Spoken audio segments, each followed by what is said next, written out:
Hello friends, कैसे हो आप सब। तो आज हम बीपीएससी 103 के कुछ मोस्ट इंपॉर्टेंट क्वेश्चंस करेंगे अपकमिंग एग्जाम्स के लिए। दिसंबर 2024 का आपका क्वेश्चन पेपर होने वाला है, जिसको आज मैंने सॉल्व कर दिया है। आज संडे है, कल आपका एग्ज़ाम है। और अगर आपको और वीडियोस देखनी है तो लिंक मिल जाएगा डिस्क्रिप्शन में। इससे पहले की वीडियोस और इसके बाद की वीडियोस जो भी होंगी वो आपको वहीं पे मिल जाएंगी। ठीक है, डिस्क्रिप्शन में लिंक दिया होगा बीपीएससी 103 PYQ करके। ठीक है, शुरू करते हैं आज की वीडियो। इससे पहले मैं आपको आपका क्वेश्चन पेपर दिखा देता हूँ एक बार। दिसंबर 2024 का है, तो ये आपका रहा क्वेश्चन पेपर। आपकी बुक का नाम राजनीतिक सिद्धांत, अवधारणाएं और वाद विवाद। ठीक है, 100 मार्क्स, 3 घंटे और 5 क्वेश्चंस करने हैं आपको। ईच क्वेश्चन के आपको 20 मार्क्स मिलते हैं। 200 वर्ड्स में आपको आंसर लिखना है ईच। ठीक है, मतलब एक क्वेश्चन के लिए।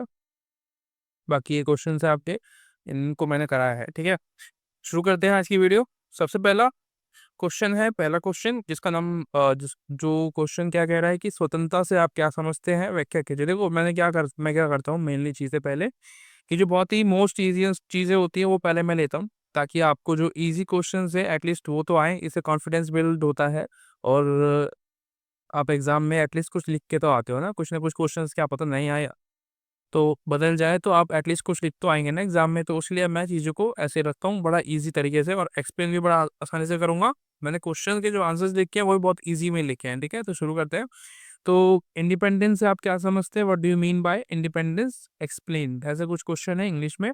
और तो स्वतंत्रता जो है मैंने यहाँ पे लिख दिया है। ठीक है, मतलब जो भी उसके अंदर आता है, एक जो इंट्रोडक्शन है वो आपको यहाँ पे ऐसा लिखना है, थोड़ा बड़ा कर देना, और ये मैंने छोटा लिखा है। ठीक है, किसी व्यक्ति के जीवन, व्यवहार या राजनीतिक विचारों पर सत्ता द्वारा लगाए गए दमनकारी प्रतिबंधों से मुक्ति होने की स्थिति को हम क्या बोलते हैं, इंडिपेंडेंस बोलते हैं। ठीक है, मतलब कोई भी पॉलिटिकल पावर होती है तो उस पर जो प्रतिबंध लगते हैं, उस प्रतिबंध का ना होना स्वतंत्रता कहलाता है। ठीक है, सीधी सी बात। सेकंड चीज, इसकी जो और चीज़ें देखो, यहाँ पे डायरेक्टली यही बोल रहे हैं कि स्वतंत्रता क्या होती है। इसका मतलब ये नहीं है कि बस आपको ये समझाना है कि क्या होता है स्वतंत्रता से। आपको के प्रकार, मतलब इम्पोर्टेंस, सब कुछ जो भी उसका अंदर आएगा वो आपको सब कुछ लिखना है। ठीक है, तो इसमें पहले मैंने लिखा है कि इसमें जो प्रमुख पहलू होते हैं वो क्या-क्या होते हैं। तो सबसे पहला है, मनमाने प्रतिबंधों से आप मुक्त हो जाते हैं। यानी कि सरकार जो है आपको कोई मनमाना प्रतिबंध नहीं लगा पाएगी। ठीक है, अपनी मर्ज़ी से जो मन कर रहा है कुछ भी बंद कर दे रही है, कुछ भी चालू कर दे रही है, तो ये नहीं कर पाएगी सरकार। ठीक है, अभिव्यक्ति की स्वतंत्रता आपको मिलेगी, आप कहीं भी जा सकते हो, कुछ भी काम कर सकते हो। उसके अलावा लक्ष्य प्राप्त करने की आज़ादी होगी आपको, उसका अधिकार होगा। आप कोई भी जो भी आप करियर चाहते हो आप उसको चूज़ कर सकते हो। कोई भी आपका दबाव नहीं हो जाएगा कि आपको डॉक्टर ही बनना है, आपको इंजीनियर ही बनना है। तो इट्स अप टू यू कि आपके पास क्या स्किल्स है, आप किसके साथ अपना करियर करना चाहते हो आगे। ठीक है, राजनीतिक भागीदारी आपको मिल जाती है, यानी कि आप किसी भी पॉलिटिकल पार्टी में शामिल हो सकते हो, आप नई पॉलिटिकल पार्टी बना सकते हो, इलेक्शन लड़ सकते हो, ये आप पे मर्जी है। ठीक है, गुलामी या जो बेसिकली जो भी अभाव है गुलामी वगैरह, वो आपको नहीं करना होगा यहाँ पे। ये इसका फायदा है। अब गुलामी क्यों है यहाँ पे पॉइंट, क्योंकि राजा महाराजा के टाइम पे कोई लोकतंत्र था नहीं, स्वतंत्रता थी नहीं, तो इसलिए वहाँ पे लोग गुलाम भी थे। ठीक है, राजाओं के अंदर काम करते थे, उनके लिए काम करते थे, उनके पैर दबाना, उनके वो जो कह रहे हैं वो करना। तो गुलाम नहीं है हम लोग। ठीक है, कॉर्पोरेट गुलाम जरूर है, पर वो वाले गुलाम नहीं है जो पहले थे। ठीक है, आजकल गुलाम का मतलब बदल गया है। उसके अलावा स्वतंत्रता का जो महत्व है वो भी है, जैसे कि व्यक्तिगत स्वतंत्रता है आपके पास। ठीक है, मतलब आप इंडिपेंडेंटली आप अपने विचार प्रकट कर सकते हो, आप कहीं पे भी खड़े हो सकते हो, किसी से बात कर सकते हो। तो ये आपका इंडिपेंडेंट विचार है। इसका मतलब ये नहीं है कि आप किसी दूसरे के आज़ादी को आप छीने। ठीक है, अब कुछ लोग ऐसे भी होते हैं जो कि इंडिपेंडेंट का मतलब कुछ और ही समझ लेते हैं। वो सोचते हैं कि अगर हम किसी को छेड़ देंगे तो इंडिपेंडेंट है हम। तो छेड़ना तो आपका इंडिपेंडेंस है, लेकिन सामने वाले के लिए वो क्या हो गया, एक तरीके से बुरा हो गया। तो ये आप दूसरे के इंडिपेंडेंस को ना भी छीने, ये भी उस व्यक्ति का अधिकार है, तो वो आप पे केस भी कर सकता है। तो ये इंडिपेंडेंस का हनन भी ना हो, ये भी हमें ध्यान रखना है, दूसरे की आज़ादी का। स्वतंत्र नवप्रवर्तक और प्रगति, यानी कि इनोवेशंस आप कर सकते हो, आप डेवलपमेंट कर सकते हो अपना, अपने आप का, अपने परिवार का।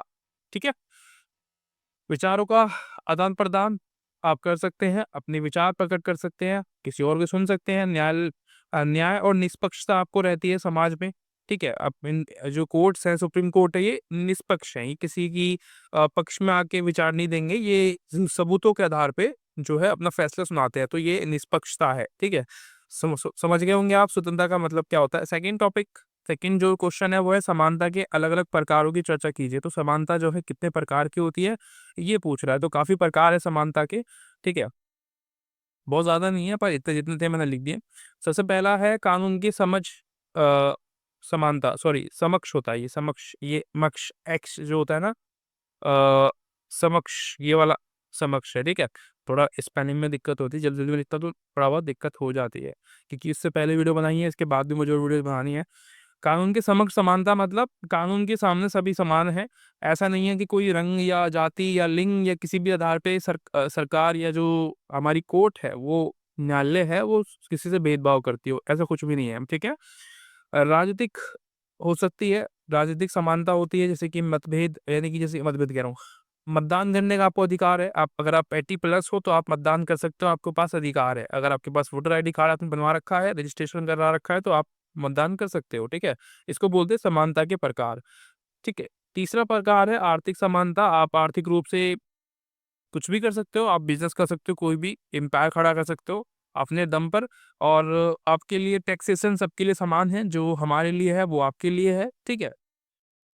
अवसर की समानता, किसी को भी किसी भी प्रकार के अवसर से वंचित नहीं किया जाएगा, तो ये भी जो है हमारे लिए समानता की प्रकार के अंदर आता है।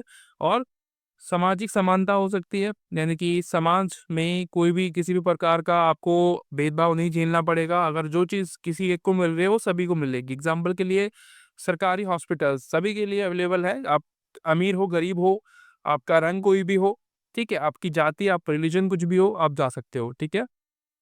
उसके अलावा परिणाम की समानता, ये अलग है, इसको आप लीव कर देना, ठीक है, ये इतना इंपॉर्टेंट नहीं है। बाकी जो मैंने आपको बताया है ना, समाज, कानून, आर्थिक, राजनीतिक, न्याय, ये सारे आपको याद रखने हैं, ठीक है। इनको आपको बारी-बारी से एक्सप्लेन करना है। अगला क्वेश्चन है न्याय के आयाम।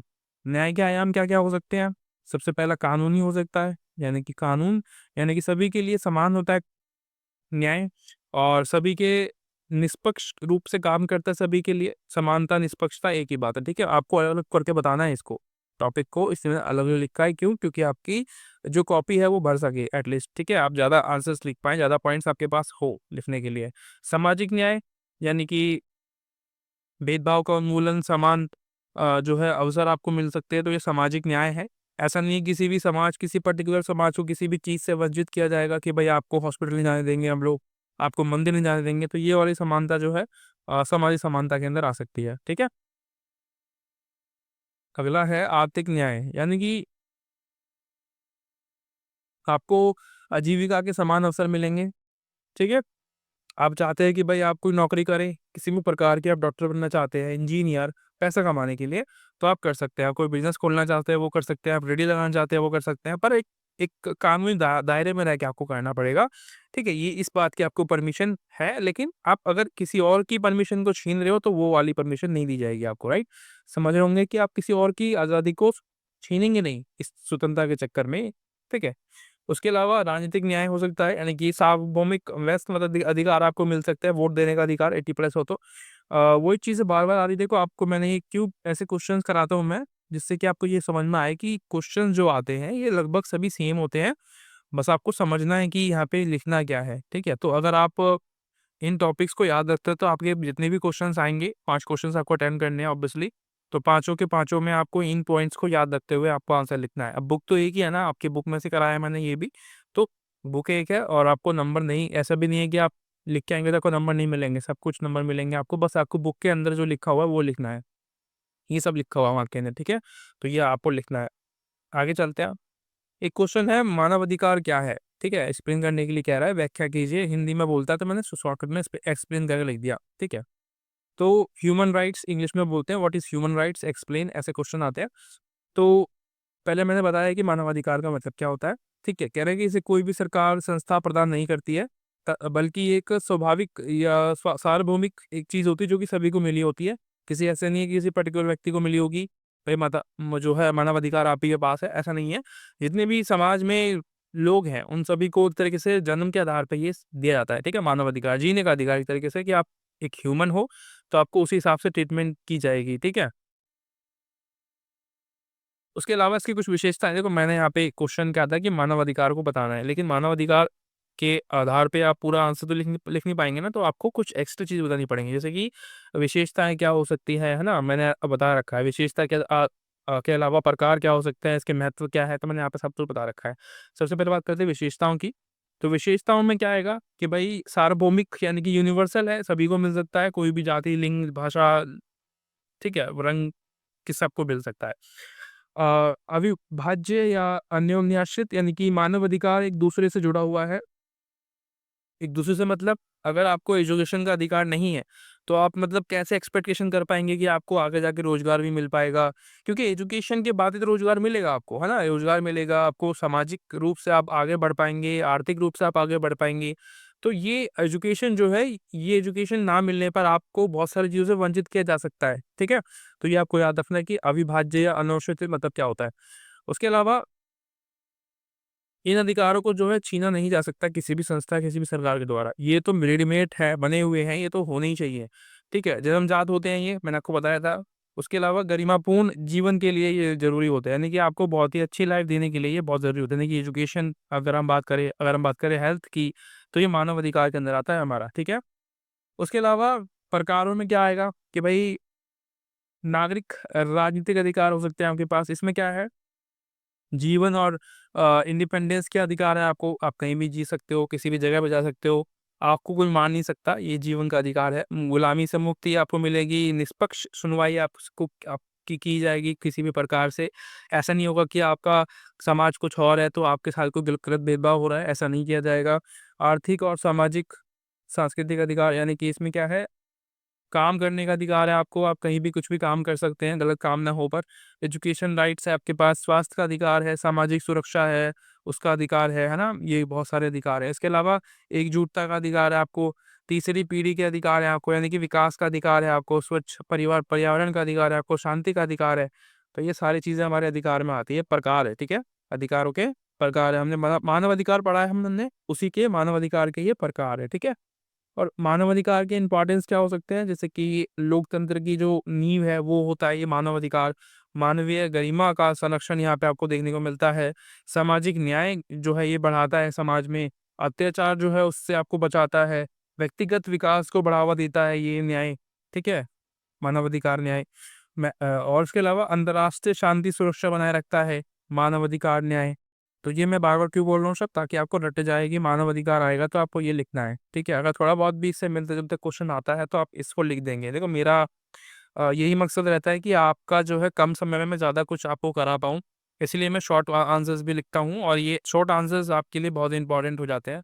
मेरी बात माना करो आप लोग, थोड़ा-सा जो है इसे ध्यान से 1-2 बार पढ़ लिया करो, देख लिया करो, ताकि आपको पॉइंट्स थोड़े बहुत रिमेंबर हो जाएँ, एग्ज़ाम में आप जाके लिख पाएँ इन क्वेश्चंस को, इन आंसर्स को। सबसे मेन इम्पोर्टेंट चीज़ क्या है कि आप क्वेश्चंस को पहचान सकें, तो क्वेश्चंस जो है आप पढ़ा करो सही से एग्ज़ाम में, ताकि आपको समझ में आए कि इसमें पूछ क्या रहा है, मुझे किस तरीके से इसको आंसर देना है, ठीक है? तो thank you so much for watching. कैसी लगी वीडियो आप मुझे बता सकते हैं कमेंट करके और अच्छी लगती है मेरी वीडियोज़ तो आपको पता है क्या करना है। मिलते हैं अगली वीडियो में, तब तक के लिए bye bye, thank you so much.